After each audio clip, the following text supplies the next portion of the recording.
Ladies and gentlemen, when it comes to anger, most people think it just appears out of nowhere. You're calm 1 minute, and the next you feel your chest tighten, your voice rise, your face heat up. But anger doesn't actually work that way. It's not lightning striking randomly. It's more like a storm that builds up from subtle shifts in the atmosphere. If we want it to stay calm and have real control over our anger, the first step isn't to fight it when it arrives, but to understand where it's coming from before it takes over. That's why the ability to recognize the trigger before the explosion is so essential. Think about the last time you got angry. Maybe someone cut you off in traffic. Maybe your partner said something in a tone that felt dismissive. Maybe a coworker overlooked your effort and gave credit to someone else. On the surface, those events look like the cause of your anger. But if you go one layer deeper, you'll notice that the event itself wasn't the full story. What really stirred your anger was what that event represented to you. The car cutting you off triggered a feeling of disrespect.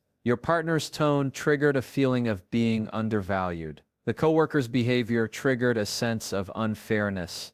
Anger is almost never about the event. It's about the meaning we attach to the event. And here's where psychology and philosophy meet. In cognitive psychology, we talk about the space between stimulus and response, the place where interpretation happens.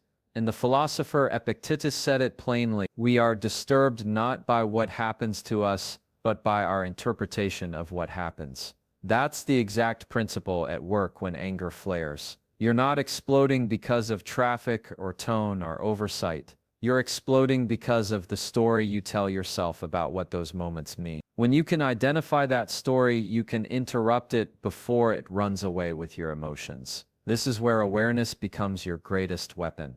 When you start to feel anger rising, you can train yourself to pause and ask, what is this really about? Is it disrespect? Is it impatience? Is it a feeling of being ignored, unseen, or powerless?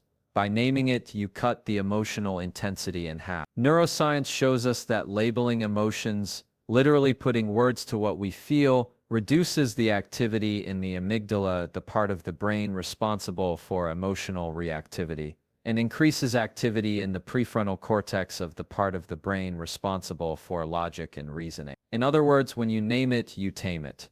But awareness is not just about intellectual labeling. It's also about honesty. Most of us don't want to admit the real root of our anger, because it often reveals something uncomfortable about ourselves. Maybe we get angry because we crave control and can't stand when things don't go our way. Maybe we get angry because our ego was bruised by a small comment. Maybe we get angry because deep down we feel insecure. That's not fun to admit. But here's the paradox. If you're brave enough to be honest with yourself about why you're triggered, you stop being controlled by those triggers. You gain authority over them. Consider this: anger is a signal, not a solution. It's your mind's way of saying something here feels off. Pay attention. But too often we misinterpret the signal as a command. We treat anger like it's telling us what to do. Yell, slam the door, send the cutting text. In reality, anger is only pointing us towards something deeper that needs reflection. If you stop and ask, what is this signal trying to teach me? You move from being a prisoner of anger to being a student of it. And that shift alone changes everything. Now let's get practical. How do you actually do this in real time? It starts with slowing down. Anger wants speed. It thrives on urgency. That's why you feel like you have to react immediately. But if you force yourself to pause, even for just a breath, you buy yourself enough space to recognize the trigger. Imagine someone pushes your button with a sarcastic remark. Your first impulse is to snap back. Instead, take a single breath and silently ask yourself, what did that hit in me? You may realize it hit your need to be respected or your sensitivity to being underestimated. Suddenly, instead of just being angry, you're aware, and awareness changes the entire dynamic. The second practice is reflection after the fact. You won't always catch the trigger in the heat of the moment, and that's okay. What matters is that you build the skill. At the end of the day, take a few minutes to think back on the times you lost your cool. Ask yourself, what was the actual trigger? Was it really about what happened, or was it about how I interpreted it? This kind of reflection trains your brain to recognize patterns. And once you see the patterns, you'll start catching them earlier next time. Here's something else worth noting. Anger often disguises itself. It shows up as irritation, sarcasm, or impatience. You may not even realize you're angry because it comes out sideways. That's why recognition is a discipline. It requires constant checking in with yourself. What am I really feeling right now? What's under this sharp tone or heavy side? The more you practice this, the more fluent you become in your own emotional language. And fluency is power because it means you can translate your feelings before they erupt into actions you regret. This doesn't mean you'll never get angry again. Anger is part of being human. The goal isn't elimination, it's transformation. By recognizing your triggers, you turn anger from a destructive force into a guiding signal. You learn to catch it at its root, to strip it of its disguise, and to face it with clarity instead of chaos. That's what true control looks like.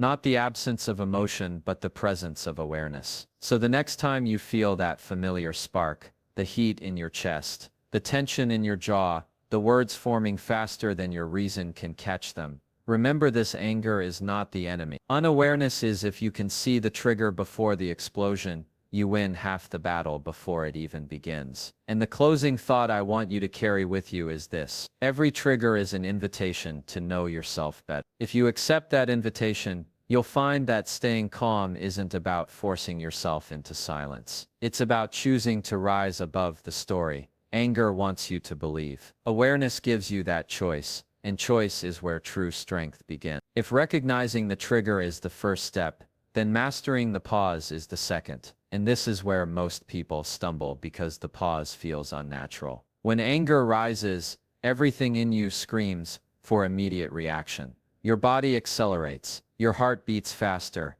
your muscles tighten, your voice pushes to be louder. Anger wants movement, it wants release. And if you don't train yourself to pause, you'll hand over control to that surge every time. But the pause is where your strength lives. The pause is the doorway between reaction and response. Think about how many conflicts in your life could have been avoided if you had just waited 10 seconds before speaking. How many arguments with loved ones escalated simply because you fired back too quickly? How many bad decisions at work or in relationships were made because you let urgency win over clarity? The pause is not weakness, it's strategy. It is the decision to value peace over being right in the moment, to value clarity over chaos. Philosophers have long understood this. The Stoics, for example, practiced what they called the discipline of assent. It meant that just because an emotion or thought appeared, it didn't mean you had to act on it. You could delay, examine, and then decide. That is exactly what the pause is. Delaying the action long enough for wisdom to have a seat at the table. And psychology backs this up. When you take a breath, count to 10, or remove yourself from the room, you are literally activating the parasympathetic nervous system, the part of your body designed to bring you back from fight or flight into balance. It may sound simple, just breathe, but what you're really doing in that moment is rewiring your relationship with anger. Because here's the truth: control doesn't come from suppression. Suppression just builds pressure. Control comes from redirection. By pausing, you're not denying anger. You're giving it a channel. You're saying, I see you, I hear you, but I'm not letting you drive. That choice, repeated again and again, builds the habit of self-control. Now let's make this practical. Imagine you're in a heated conversation. Your boss criticizes your work unfairly. Instinct tells you to defend yourself immediately, to interrupt, to snap back. But instead you inhale deeply, exhale slowly. And in that short span, you remind yourself, reacting will only feed the fire. That breath, though small, becomes a shield. You buy yourself enough time to choose words that protect your dignity without destroying the relationship. That's the power of the pause. Another scenario: you're at home and your child spills juice all over the floor after you've told them 3 times to be careful. Anger spikes. You want to shout, but instead you walk out of the room for 30 seconds. You allow the surge to settle. When you return, you handle the situation firmly but calmly. That's not weakness, that's leadership. Because leadership, whether at work or at home, is not about controlling others. It's about controlling yourself. The pause is also about perspective. Time creates distance, and distance creates clarity. What feels urgent in the heat of the moment often looks trivial when given a little space. Think of the last argument you had where a day later you realized it wasn't worth the energy you poured into it. The pause brings that clarity into the present. It's like zooming out from the picture. You stop being trapped by the detail and start seeing the bigger frame. Here's where philosophy helps. Again, Marcus Aurelius, the Roman emperor and Stoic thinker, reminded himself daily, you have power over your mind, not outside events. Realize this and you will find strength. That's what the pause affirms. You cannot always control what people say or do, but you can control whether you give them immediate access to your emotions. The pause is the boundary between your inner world and the chaos of the outer world. But let's be honest, pausing doesn't feel good at first. It feels like swallowing your pride. It feels like letting the other person win. It feels like weakness. That's why most people abandon it. Yet the paradox is this: the person who can pause has already won. Because the goal is not to dominate others with your reaction. The goal is to dominate yourself. That's the real victory. Anger might give you the illusion of power, but self-control is power in reality. And here's something worth noticing. Every time you practice the pause, you're not just managing a single moment. You're training your brain. Neuroscience calls this neuroplasticity. Every pause strengthens the neural pathways that support self-control, making it easier the next time. Over time, what once required conscious effort becomes second nature. You don't just react less, you become a calmer, steadier person overall. There's also a spiritual dimension to the pause. In almost every wisdom tradition, silence is seen as strength. The ability to be still, to not let emotions dictate your words, is considered a form of mastery.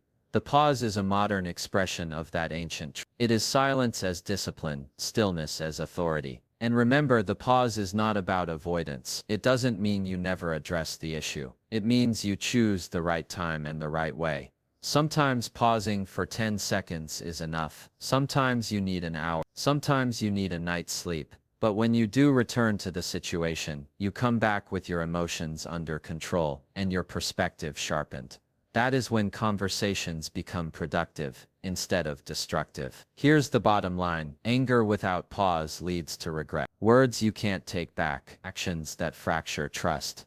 But anger with pause leads to respect. Respect for yourself, for others, and for the values you want to live by. And that respect builds stronger relationships, better decisions, and deeper peace. So the next time you feel anger push you to act fast, do the opposite. Slow down, breathe, walk away if you need to. Train yourself to pause not as an escape, but as a deliberate choice, because that choice is where clarity is born. And clarity is what keeps you from turning a moment of frustration into a lifetime of consequences. I want to leave you with this thought: the pause is not empty, it is full. It is full of strength, wisdom, and possibility. Every pause you take is a declaration that you refuse to be ruled by impulse. And in that refusal lies your greatest